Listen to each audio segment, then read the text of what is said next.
नमस्कार, citizen voice show में आप सबका स्वागत है। आज एक प्रोग्राम हमने बनाया है, स्पेशल प्रोग्राम है ये, इसको ध्यान से देखिएगा आखिर तक। इस पे हम चर्चा आज करने वाले हैं कि ईरान युद्ध, जिसमें एक तरफ जो है अमेरिका और इज़राइल को आपको पता है कि अमेरिका उसको वेपनरी सिस्टम प्रोवाइड करता है, उसको सैटेलाइट कनेक्शन प्रोवाइड करता है और एक तरीके से एक वॉरफेयर जो आपने इस बार देखी, म्यूनिशंस की वॉरफेयर, मिसाइल्स की वॉरफेयर, एयर इनकर्जन अमेरिका कर नहीं पा रहा है। सारा दारोमदार जो है वो वॉरफेयर के तरीके बदल गए क्योंकि अब आपके पास मोबाइल लॉन्चर्स हैं, तो अगर आप लॉन्च पैड्स भी डिस्ट्रॉय कर देंगे तो मोबाइल लॉन्चर एक जगह से दूसरी जगह चले जाएंगे। और वॉरफेयर का मतलब ये नहीं है कि दुश्मन देश की ज्योग्राफिकल इंफ्रास्ट्रक्चर को आप अटैक करेंगे और दुश्मन जो है आपके ज्योग्राफिकल इंफ्रास्ट्रक्चर के अंदर आके इंकर्जन करेगा। अब तो वॉरफेयर का मतलब ये है कि जो भी आपके प्रॉक्सीज हैं वो भी इस वॉर में शामिल हैं। ईरान वॉर ने ये दिखा दिया, गल्फ कंट्रीज को शामिल कर लिया। अगर सऊदी अरेबिया और यूएई और कतर अगर मान लीजिए यूएस बेसिस प्रोवाइड करते हैं, लोकेशन सर्विसेज प्रोवाइड करते हैं, डेटा सेंटर्स प्रोवाइड करते हैं, फाइनेंशियल इंफ्रास्ट्रक्चर प्रोवाइड करते हैं, तो उन पर भी अटैक होगा। ईरान कहता है कि वो जो बेसिस हैं, वो जो लोकेशन रडार सेंटर्स हैं, वो भी हमारे दुश्मन हैं। जो जीपीएस नेविगेशन सर्विसेज प्रोवाइड कर रहे हैं वो भी हमारे दुश्मन हैं। तो इस नए वॉरफेयर का क्या मतलब है, क्या मायने हैं और किस तरीके से ईरान इस लड़ाई को जीत रहा है या अमेरिका से इस समय आगे है, उस पर चर्चा करने के लिए गिरीश जोशी जी जुड़े हुए हैं। बहुत बहुत स्वागत है गिरीश जोशी जी आपका। धन्यवाद। आप हमेशा से बाइडू की बात करते आए कि किस तरीके से चाइनीज बाइडू सिस्टम, जिसमें ईरान ने इंटीग्रेट किया बाइडू 3 में, याद होगा 1993 में एक कार्गो जहाज चाइना का जो है वो समुद्र में अटक गया और उसको 24 दिन लग गए वहां से क्लियरेंस लेने में, क्योंकि अमेरिका को शक था कि उस कार्गो में जो है कोई वेपनरीज जा रहे हैं, कोई केमिकल बैंड केमिकल्स जा रहे हैं। चाइना ने उसी दिन सीख लिया कि हमको अपना नेविगेशन सिस्टम बनाना है और काम पे लग गया। 2015 में ईरान ने जब देखा किस तरीके से जीपीएस लोकेशंस की वजह से उनको बैन किया जाता है, उनको रडार को बंद किया जाता है, तो उसने भी बाइडू सिस्टम को अडॉप्ट किया और अब वो मिलिट्री ग्रेड बाइडू 3 सिस्टम से अपने सैटेलाइट्स, अपने सारी जितना भी उसका पेरिफेरल है, आर्मी का म्यूनिशंस, मिसाइल सिस्टम, सब उससे चला रहा है। पहले तो मैं आपसे ये समझना चाहता हूं कि इस नए वॉरफेयर में ईरान, जो कि एक सैंक्शनड कंट्री था अमेरिका से, 2018 से तो हमने भी तेल नहीं खरीदा और बहुत सारे सैंक्शंस उस पर पिछले 2008 से पिछले 20-22 साल से चलते आ रहे हैं। ईरान ने अपनी सुविधाओं को 2015 से लेकर 2025 और 2025 के 12 दिन की वॉर के बाद जिस तरीके से उन्होंने 2026 में तैयारी की, उसको आप इस म्यूनिशन और वॉर को कैसे देखते हैं और ईरान अमेरिका पर कैसे भारी पड़ा, जरा इसके बारे में दर्शकों को बताइए। आत्मजीत जी, एक लोकेशन है पामाचिन, ये आप गूगल में देखेंगे तो इजराइल में वेस्ट बैंक के बिल्कुल बॉर्डर के ऊपर एक आपको छोटा सा लाइन दिखेगा समुद्र के अंदर 2-3 किलोमीटर की। ये पामाचिन जो है ये एयरबेस है। ये 1970s में बनाया था इन्होंने, और ये बोल के कि हम लोग यहाँ से सैटेलाइट लॉन्चिंग करते हैं। इसके नीचे बिल्कुल सिविलियन एरिया में इन्होंने बहुत ही बड़ा कंट्रोल सेंटर बना के रखा था जो हाईली सिक्योर्ड था और अनडिक्लेयर्ड था। वो nobody was allowed to go there. अब ये इसको इतना सीक्रेटिव रखा इन्होंने न्यूज को भी कि 3-4 दिन पहले इनको लोकेशन मिला होगा और Iran would have tried the best to reach there. उन्होंने आगे पहले कोशिश करी थी लेकिन उतने वो सक्षम नहीं थे। इस टाइम पे इन्होंने पहले साहिल मार दी। अब साहिल मारने के बाद जैसे उसके जो सिक्योरिटी लॉक्स वगैरह जो डैमेज हुआ, उसके बाद इन्होंने और एक मिसाइल मार दिया और वहां पे बहुत बड़ा डैमेज हुआ है, जिससे इनका पूरा कंट्रोल ही खत्म हो गया है। ये यहाँ पर बैठ के ये अपना मिसाइल टेस्टिंग है, ये एरो सिस्टम्स वगैरह ये समुद्र में ही कोशिश करते थे। उसका रीजन था कि अगर वो नहीं फटी और कहीं किसी कंट्री के हाथ में आ गई तो वो रिवर्स इंजीनियरिंग करके वो उसका टेक्नोलॉजी जान लेंगे। तो इनका डेविड स्लिंग, एरो वगैरह इसी जगह से टेस्ट होता था और यहीं पर बैठकर ये सारे अपने सिटीज के जितने भी ये आयरन डोम वगैरह थे, क्योंकि अगर उस सेंटर पे जब तक अटैक नहीं होता है तो दे वर सेफ कि उनको वहीं बैठ के वो कमांड से कंट्रोल कर लेते थे, कब डेविड स्लिंग को एक्टिव करना है, कब एरो को एक्टिव करना है, कहां से आ रहा है, सैटेलाइट लिंक्स उनका था। अब ये डैमेज होने के बाद इसको आप मान सकते हैं कि न्यूज में कुछ दम है, क्योंकि लास्ट 24 आवर्स में आप देखिए हाइफा के ऊपर इतने सारे हैवी बॉम्बिंग्स हुए हैं और कोई काउंटर नहीं है इजराइल के पास। इसका मतलब ये है कि दैट कमांड इज गॉन। तो एक इस बात को माना जा सकता है, लेकिन इनको क्या है कि ये उसके अंदर हेलीकॉप्टर्स का और ये सीक्रेट ड्रोन्स वगैरह सारे का सारा ऑपरेशन वहीं से हो रहा था। अब ये एक अरेंजमेंट हो गया है कि वो वहां से अगर इनका कमांड खत्म हुआ है तो आई थिंक काफी उनकी सिक्योरिटी रिंग चली गई है। इसका और एक रीजन क्या है कि 2 दिन से ये लोग स्ट्रेट ऑफ हॉर्मोन्स पे इनका MQ-9 जो है सर्वेलेंस ड्रोन, ये पूरे दिन तक घूमता रहा बिटवीन बंदर अब्बास एंड खर्ग आइलैंड। इसका मतलब ये हुआ कि उसमें अगर आप लाइव में देखो तो फिर इनके ये स्पेस ये टैंकर्स जो है, एरो टैंकर्स, ये भी घूम रहे थे। इसका मतलब यह था कि कहीं पे वो लोग बम्बार्डिंग कर रहे हैं। फिर सडनली शिपिंग पे ध्यान गया तो इन्होंने देखा कि वो कुवैत के पास एक छोटा सा आइलैंड है, टापू है, which is on the border of Iraq and Kuwait, Bubiyan. ये बोयूबियान के अंदर सडनली वहां पे वो बिल्कुल मार्शी लैंड है, उसमें इन लोगों ने हेलीपैड्स बनाए। हेलीपैड्स में ये प्रोग्राम था कि क्योंकि Jordan and Kuwait were helping America, तो वहीं पे वो लैंडिंग होंगे और वहां से जो नेवल कमांडोज हैं वो खर्ग पे जाके कंट्रोल ले लेंगे।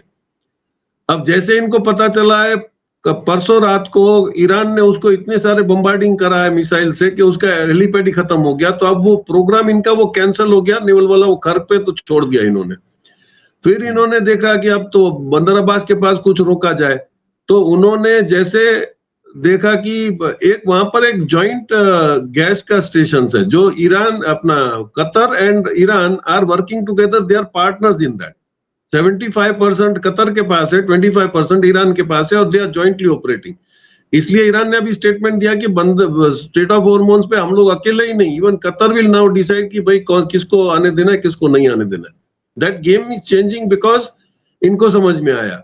फिर जैसे डबल नैरेटिव्स आ रहे हैं कि भाई इन्होंने अपने एयरमैन को बचाने के लिए इन्होंने पूरी कवायद करी, वो रिजेक्ट कर गया, फिर वहां पे उन्होंने सारा भेजा।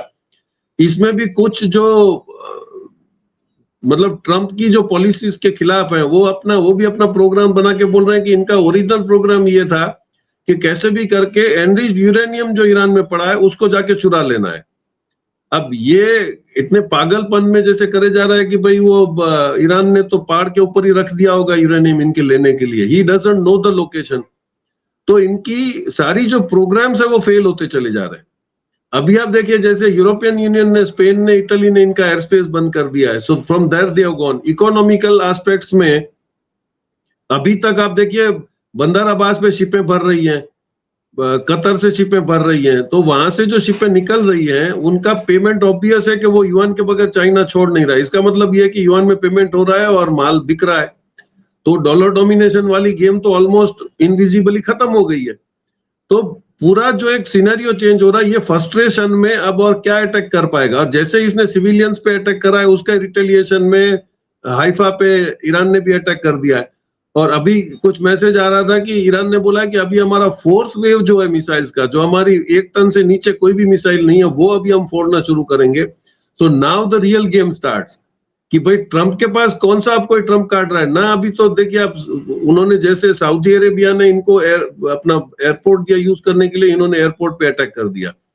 कतर, कुवैत ने हेल्प करा था देने के लिए, तो कुवैत पे कांस्टेंट बम्बार्डिंग चालू है। तो इन्होंने ये तो प्रूव कर दिया कि ईरान कहीं से भी अब हार मानने को तैयार नहीं है। उन्होंने तय कर लिया कि इसको अब तो ये फाइट टू फिनिश करना है। Now let us see how much can America. अब वो खाली धमकियां दे रहा है, तुम्हारा 7th फ्लीट, तुम्हारा अब्राहम लिंकन, तुम्हारा कोई भी तो वह नजदीक जा नहीं पा रहा है 1000 किलोमीटर के, क्यों? वो उनकी रेंज में। और अभी नया डेवलपमेंट हुआ है, अभी अगर आप लाइव रेड सी का मूवमेंट देखो शिप का, तो it has come down by 75%। इसका मतलब ये है कि जो हुतीज ने अटैक करना शुरू करा है, और ये पहले ईरान ने बोला था कि अगर हमारी एसेट्स पे अटैक हुआ तो हम दूसरों के एसेट्स पे करेंगे और फिर हम रेड सी भी बंद कर देंगे। अब रेड सी बंद होने से ये होगा कि एशिया को तो माल मिलता रहेगा फ्रॉम स्ट्रेट ऑफ हॉर्मोन्स, लेकिन यूरोपियन यूनियन और इन लोगों की हालत खराब होगी। तो ट्रंप ने अपना ड्यूअल स्टेटमेंट दे दिया कि मेरे को तो उसकी जरूरत है नहीं, जिसको चाहिए वो लड़ेगा। लेकिन that is not the fact, क्योंकि ultimately it is not only oil coming, वहां पे आपकी कार्गो मूवमेंट्स भी हो रही हैं। आप जहां पे डिपेंडेंट हो, all countries are getting into fix now. तो मैं समझता हूं ये होगा कि अभी एवरीबडी विल प्रेशराइज, क्योंकि इकोनॉमिकल कोलैप्स अगर होने आता है तो इसमें एडवांटेज तो ट्रंप ने अपने सारे ले लिए, उसने अपने शेयर मार्केट को भी अच्छे से मैनिपुलेट कर लिया। 3 दिन आप कमाओ, 3 दिन आर्म्स वाले कमाएंगे, वो स्टेटमेंट देता रहता है, शेयर मार्केट को प्ले करता रहता है। तो इंटेंशंस इसके खुल के सामने आ गए, इनकी कैपेसिटी जितनी थी वो अब खत्म होने आई है। लेकिन ईरान जो 40 साल से इसके लिए तैयार था, उसके पास तो कितना स्टॉकिंग है उसको पता है, और अब वो ओपनली आ गया कि भाई सैटेलाइट का, इंटेलिजेंस का, रियल टाइम का तो चाइना हेल्प कर रहा है, आर्म्स में आपको रशिया हेल्प कर रहा है, क्योंकि वैसे भी कामाकाजी ड्रोन तो रशिया और ईरान मिलके बना रहे हैं वहां पे। आउट ऑफ फ्रस्ट्रेशन कैसे भी जेलेंस्की को कन्विंस करके इन्होंने कल रशिया के सबसे बड़े ऑयल फील्ड पे अटैक किया, 40% उसका प्रोडक्शन डाउन हो गया। तो he is trying to disturb everybody. इसमें अल्टीमेटली होगा कि सब इकट्ठे होके फिर इसकी क्या हालत करेंगे, मैं समझता हूँ ये इसको सोच में नहीं है। और जैसे उसके अपने एडवाइजर छोड़ के जा रहे हैं, they can see it written on the wall, लेकिन ये मानने को तैयार नहीं है इसके इंटेंशंस क्या है, इसके पास क्या होप है, नोबडी नोज। आपने गाजा को अपने दामाद के लिए पूरा खाली करवा देना था, अब वो भी खत्म हो गया, क्योंकि इन्वेस्टमेंट सऊदी अरेबिया ये तो अभी आपके प्रोजेक्ट में करेंगे नहीं। तो सारे जो ये 4 साल में करने के लिए पूरा जो इंटेंशन से आया था वो करने के लिए सारा फेल हो रहा है। तो the game has totally change. Iran going, Israel going down with the security, इनके पास आर्म्स है नहीं, इनको कोई अभी एयर स्पेस देने को तैयार नहीं है गल्फ में। तो ये टेल अवीव से कब तक जा जाके वहां पे अटैक करेंगे, उतने डिस्टेंस पे ट्रैवलिंग उनका नहीं है। और जैसे 9 MQ-9 ड्रोन गिरा दिए हैं, इसका मतलब ये कि they are capable of doing it. और यही पॉसिबल है कि इन लोगों ने इनको उतरने दिया देखने के लिए कि ये इसके पास कितना स्टफ है, नहीं तो वो बचाव के अभियान के चक्कर में अगर वो जाके यहाँ से तेल अवीव पे मिसाइल मार सकते हैं, साइप्रस पे मार सकते हैं, तो ये हवाई जहाज कौन से दूर थे इनसे। लेकिन I think they have also allowed the game to happen, कि उनका थोड़ा कॉन्फिडेंस बढ़े कि उतर के चलो हम कब्जा तो ले ही लेंगे। So both the parties are playing games all the way. और अब आगे देखते हैं क्या होता है, क्योंकि लेटेस्ट में से जैसे भी आया कि gulf countries have approach south Korea, उनके पास एक एंटी बैलिस्टिक मिसाइल बहुत अच्छी हैं, वो परचेज करने के लिए देव गॉन देयर। तो अब ये किससे बचने के लिए अपना बचाव भी क्रिएट कर रहे हैं। कतर आपके साथ बहुत अच्छा था, कतर आपसे निगोशिएट कर रहा था, आपने कतर के ही फील्ड पे बम्बार्डिंग कर दी, और फिर पता चला कि भाई वो तो इजराइल ने करा, क्योंकि ईरान ने उसी टाइम क्लैरिफाई कर दिया कि भाई हम तो साथ में काम करते हैं, हम क्यों करें। तो इनका जो ये डुप्लीकेशन था, ये फॉल्स फ्लैग वाला जो गेम है, वो भी खुलता चला जा रहा है। तो I think this week will be very decisive, और मैं समझता हूँ इस बार या उस बार इस वीक में अब आ जाना चाहिए, क्योंकि अब कैपेसिटी एक की खत्म हो रही है और दूसरा हार मानने को तैयार नहीं है। और every country is now looking at के रिसेशन आ रहा है और सबकी हालत खराब हो जाएगी। जी, साउथ पार्ट्स पे दोबारा पेट्रोकेमिकल फैसिलिटी पे दोबारा अटैक हुआ, और ऑब्वियसली जब वो नॉर्थ लाइन के, नॉर्थ पाइपलाइन के थ्रू, जब कतर का उसमें स्टेक है और ईरान का उसमें स्टेक है, तो वो अपने LNG चीज़ों को क्यों बम्बार्ड करेंगे जहां पे उनका स्टेक है। बिल्कुल ठीक कहा आपने। और ये कल दोबारा जो अटैक हुआ है, इसराइल को पता है कि ईरान की नब्ज कहाँ है, कहाँ उसको टॉक्स को खराब करना है। आराक्ची शायद अपनी 5 शर्तों में से 4 शर्तें मनवा भी लें, पर ट्रम्प साहब तक वो जाने ही नहीं देंगे। तो ये बीच का जो आदमी होता है वही नुकसान करता है। और आपको शायद पता हो, एक पत्रकार जिसने ये बताया कि अमेरिका का एक जो पायलट है, वो जिंदा जो है वो ईरान की सरजमी पर है, तो उसको ये स्टोरी प्लांट करने के लिए भी या बनाने के लिए भी आपके नेतन्याहू साहब ने उनको कहा कि मैं तुझे पार्लियामेंट में MP बना दूंगा, तो ये स्टोरी को पब्लिश कर दे। तो ट्रम्प के ऊपर डबल प्रेशर पड़ गया कि भैया अब अपने पायलट को छुड़वाना पड़ेगा, नहीं तो तुम्हारी ही एयरफोर्स और आर्मी नहीं छोड़ेगी। तो ट्रम्प साहब को वो सब करना पड़ा, और बाद में उन्होंने उसी की सुपारी दे दी है। कौन आदमी था, पत्रकार था, उसको पकड़ो। मेरा मेरा काम इसने डबल कर दिया। कहा मैं उधर बातचीत करने में लगा हुआ था और यहाँ पायलट रेस्क्यू ऑपरेशन में मुझे फंसा दिया गया। तो ये इन्फॉर्मेशन डिसइंफॉर्मेशन कैंपेन जो है, ये वॉर का पार्ट होता है। मैं इसी से रिलेटेड जो टेक्निकल वॉरफेयर है, मिनिशंस है, उस पर आना चाहता हूँ। पोजिशनिंग, नेविगेशन एंड टाइमिंग, जिसको PNT कहा जाता है। नेविगेशन कॉन्स्टलेशन जो हम लोग के सैटेलाइट कॉन्स्टलेशन है, कहा जाता है कि GPS कॉन्स्टलेशन में अगर 15 सैटेलाइट्स हैं, तो चाइना के पास 300 सैटेलाइट्स हैं। उनकी GPS नेविगेशन बाइडू 3 से चलती है। मिलिट्री ग्रेड है, जिसको ईरान भी यूज कर रहा है, रशिया भी यूज कर रहा है। एग्जैक्ट लोकेशन आइडेंटिफाई करके वो वार करते हैं। हमारे भारत में अभी तक हम जो GPS इस्तेमाल कर रहे हैं मिलिट्री ग्रेड का, वो मेरे ख्याल से वही यूज कर रहे हैं जो वेस्टर्न फोर्सेस यूज करती हैं। और जब हमारी पाकिस्तान से लड़ाई हुई थी ऑपरेशन सिंदूर में, तो उसका हमने खामियाजा भी भुगता था, क्योंकि हमारे पास बियॉन्ड विजुअल रेंज वेपनरी में ये पता ही नहीं लगा कि कब राफेल और हमारे दूसरे जहाजों को जो है उसके रियल टाइम सैटेलाइट इमेजिनरी अवैक्स को जा रही थी, और अवैक्स डायरेक्टली उन मिनिशंस को ऑर्डर कर रहा था PL-15 को फायर करने के लिए। तो ये जो क्राइसिस है हमारे भारत में पोजिशनिंग, नेविगेशन, टाइमिंग को लेकर, चाइना के पास बाइडू 3 है, ईरान उसके साथ अटैच्ड है, रशिया के पास भी बाइडू 3 है। भारत के नेविगेशन सिस्टम का क्या हाल है? हम लोग अपना इंडिजिनियस नेविगेशन सिस्टम बिल्डअप कर रहे थे, कॉन्स्टलेशन, जिसको पहले IRNS कहा जाता था, navigation with Indian constellation, formally IRNSS, उसको फिर NIVIC में कन्वर्ट कर दिया गया। तो इसके बारे में जरा बताइए। देखिए, हम लोगों ने बहुत पहले सबक लेना था। 1999 में कारगिल के वक्त we had asked GPS to give us the live locations, कि हमको पता चले कि अगर रियल टाइम फुटेजेस हमको मिलते हैं तो कारगिल में कहाँ पे कैप्चर हुआ राउट, तो उसने घस के मना कर दिया था। उसके बाद ISRO was called and said can we do it, और ये हुआ। उन्होंने अपनी सैटेलाइट्स तो बनवा भी ली और we started working on that. इसमें जो सबसे बड़ा हिस्सा that was atomic clock. Atomic clock उस वक्त स्विट्जरलैंड की एक ही कंपनी बनाती थी। एटॉमिक क्लॉक का इंपॉर्टेंस इसलिए है कि वो 10 lakh times of A second, वो जिसको ये नैनो सेकंड्स बोलते हैं, वो नैनो सेकंड्स में एक्यूरेसी देता है। तो उसमें एक ये लूपहोल क्या है कि अभी आपको पहले मैं फिगर दे दूं कि हमारी जो 11 सैटेलाइट्स हैं उसमें से 3 ही काम कर रही हैं। अब 3 क्यों है? 3 आर यूजलेस। इनका एक जो कॉन्स्टलेशन होता है इसमें 4 कोने होते हैं। 4 कोने जब क्रॉस होते हैं तब आपको एक्यूरेट पिन पॉइंट से आपको वो स्पेसिफिक जगह मिलती है। अगर 3 है तो वो तीनों की तीनों भी निकम्मी है। तो ये हो रहा है कि हमारे पास हमने 2 जो भेजी उसमें इंडियन कंपनी ने एटॉमिक क्लॉक बना लिया था और वो दोनों सैटेलाइट्स आपकी स्पेस में नहीं पहुंच पाई, वो सबोटेज हो गई। अब गवर्नमेंट इस पे बोलने को तैयार नहीं। आपके NIA, आपका रॉ, ये सब क्या कर रहा है कि भाई जब हमने एटॉमिक क्लॉक की मजबूरी छोड़ के, हमारी 2 कंपनियां थी, एक सिस्टेक और ऐश्वर्या, इन दोनों ने एटॉमिक क्लॉक बना लिया था। उसकी कोई बड़ी ज्यादा कीमत भी नहीं है। तो अभी आप देखिए बनाने वाले इसमें कंट्रीज में USA, चाइना, जर्मनी, यही लोग हैं, फ्रांस और ये है, लेकिन वो जॉइंटली बना रहे। तो हम लोग जब उसमें माहिर कर गए थे तो जब कुछ पता करा तो ये चला कि 25-26 के बजट में आपने इसरो के लिए 2% ही बजट लगाया था, और बाकी का जो पैसा आपने ये बोल के करा कि आपने 60% ही यूटिलाइज किया था पिछले साल का एलोकेशन।